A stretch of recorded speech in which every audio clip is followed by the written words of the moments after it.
Sekarang saya akan menunjukkan kepada Anda, seperti yang pernah saya janjikan dalam Facebook saya akan membuat daging suwir dan sate. Bahan utamanya adalah nangka. Ini dia nangka.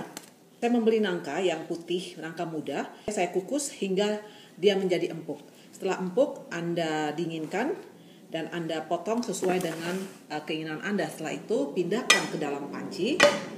Ini dia pancinya dan nangkanya saya tuang ke sini. Nah, ini dia nangka semua.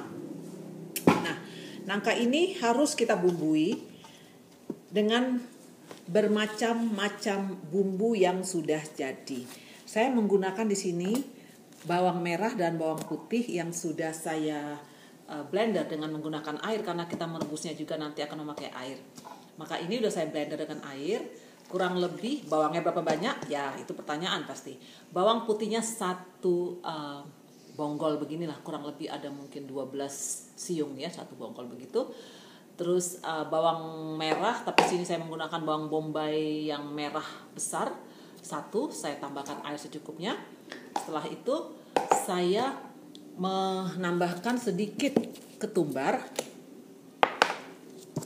yang sudah disangrai dan ditumbuk halus atau di grind. Nih ketumbar kurang lebih 2 sendok teh. Setelah itu saya juga menambahkan sedikit jinten bubuk. Mungkin hanya ya 3/4 sendok teh. Setelah itu saya menambahkan sedikit saus teriyaki saya. Jika Anda tidak punya saus teriyaki, jangan beli yang di luar, karena yang di luar itu biasanya sudah ada unsur minyaknya maupun hewannya. Jadi kalau Anda tidak punya teriyaki, kecuali Anda pastikan Anda mendapatkannya tanpa ada unsur hewan dan minyak, skip saja, Anda tidak perlu harus pakai teriyaki. Setelah itu saya tambahkan sedikit kecap manis. Jika kurang, Anda bisa tambahkannya nanti.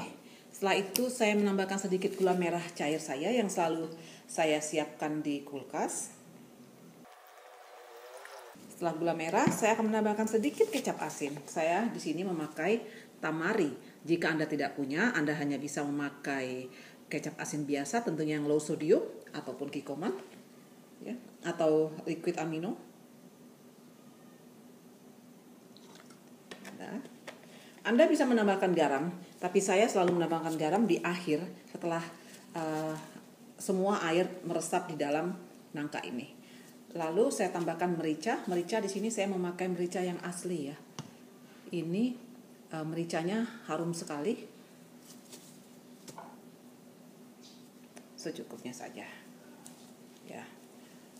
Itu saja bumbunya dan tambahkan air secukupnya hingga nangkanya, maksud saya hampir separuh dari ketinggian nangka. Setelah itu kita rebus dengan api yang sedang-sedang saja sampai semua dan diaduk sesekali supaya tidak lengket di bawah.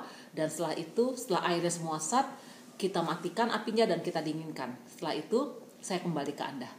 Nangka yang saya masak di panci tadi sudah matang dan sudah airnya sudah kering, namun tadi saya kurang mengaduk beberapa kali sehingga ada bagian yang lengket namun tidak hangus. Nah, nangka itu yang sudah meresap tadi kita pindahkan ke dalam pirex, atau Anda juga bisa memanggangnya dengan memakai alas diloyang dengan memakai silpat supaya tidak lengket. Nah, ini dipanggang cukup sebentar, tidak perlu lama karena kita hanya memerlukan nangka ini menjadi sedikit lebih kering dari sini. Nanti bagian serat atau jarotnya kita akan suwir-suwir seperti berbentuk daging suwir, dan bagian batang atau bagian bawah kita akan potong menyerupai bentuk dada ayam. Sekarang kita akan masukkan ke dalam oven yang sudah saya panaskan terlebih dahulu.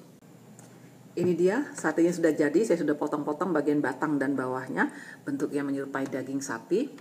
Ya, untuk mengelabui orang yang dalam transisi dari pemakan protein hewani ke vegan seperti ini ya. Nah, saya akan cicipi. Saya akan coba satu dengan saus yang akan saya buat untuk Anda. Saus ini terbuat dari wijen yang bisa juga dipakai untuk salad. Saya celupkan di sini.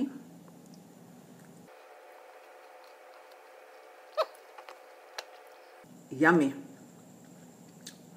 Enak sekali. Anda bisa menghidangkannya untuk tamu Anda. Anda bisa bawa ke kumpulan-kumpulan Anda dan Anda bagikan ke teman-teman Anda.